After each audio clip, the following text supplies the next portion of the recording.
আসসালামু আলাইকুম। কেমন আছেন বন্ধুরা? আশা করি ভালো আছেন। আজ আমি আরফানপুরে একটি নতুন রেসিপি নিয়ে এসেছি। আজ আমি ছানা দিয়ে আম দই বানিয়ে দেখাবো। তার জন্য দেখুন, এখানে আম নিয়েছি আর কিছু দুধ ফুটিয়ে রেখেছি। আমটাকে পরিষ্কার করে ধুয়ে পরিষ্কার করে আমি ব্লেন্ড করে দেখাচ্ছি। এবার আমগুলো দিয়ে দেব।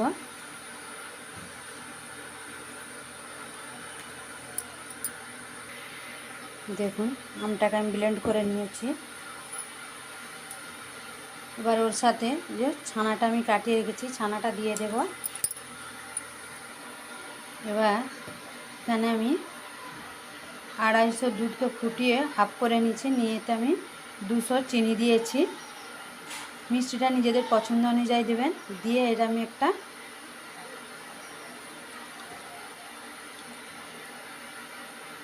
এটাকে আমি ভালো করে ফুটিয়ে চিনিটা গলিয়ে রেখেছি, এটা দিয়ে দেব।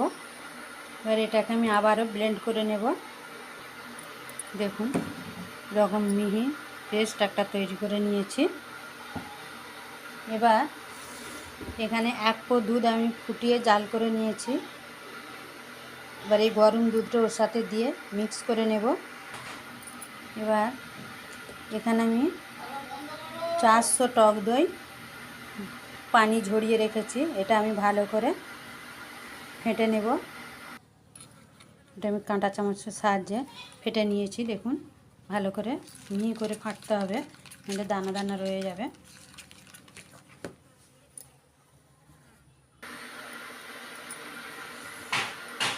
এবার এটা ছেঁকে নেব। আমি দুধেতে ইলাচ দিতে ভুলে গেছি, গোটা ইলাচ। আপনারা দুধটা ফোটানোর সময় গোটা ইলাচ দিয়ে দেবেন। আমি এখানে কিছু এলাচ গুঁড়ো দিয়ে দিচ্ছি। এলাচের ফ্লেভারটা ভালো লাগে, সেই জন্য। এবার ছাঁকুনি দিয়ে ছেঁকে নেব।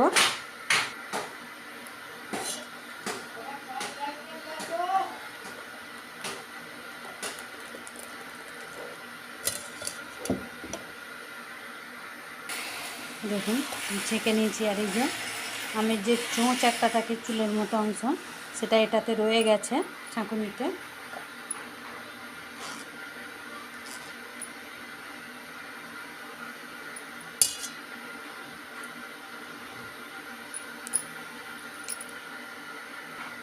আমি এই দইয়ের পাত্রতে বসাবো। যেই পাত্রগুলোয় বসাবো সেই পাত্রে আমি টক দইটা মাখিয়ে দেব।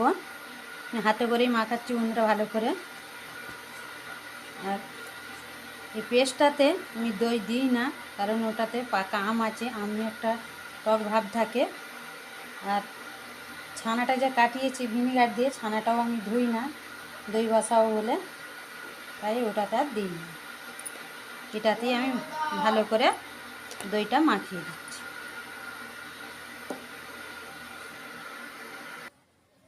এবার ঢেলে দেব।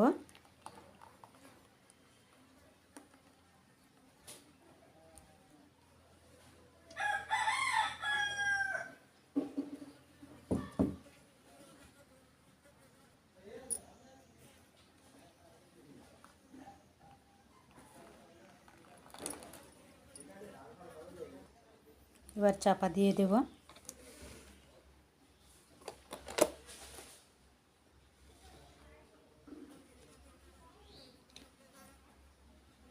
দিয়ে এটা আমি ওভারনাইট একটি গরম জায়গায় রাখবো। এই পর্যন্ত ভালো লাগলে বন্ধুরা একটি লাইক করে দেবেন ও শেয়ার করবেন।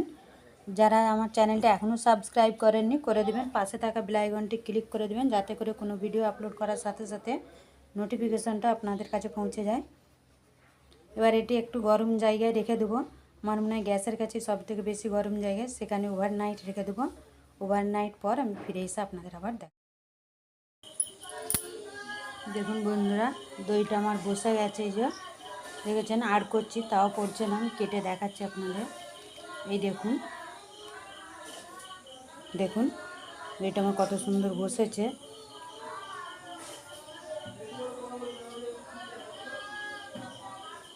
এই দেখুন,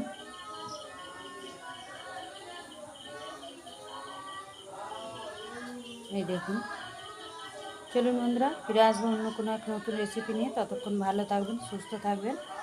এতক্ষণ আমার সাথে থাকার জন্য আপনাদের অসংখ্য ধন্যবাদ। এবার এটা আমি ফ্রিজে 2 থেকে 3 ঘন্টার জন্য রেখে দেবো, নর্মাল ফ্রিজে। তবে ঠান্ডা হলে খেতে ভালো লাগবে।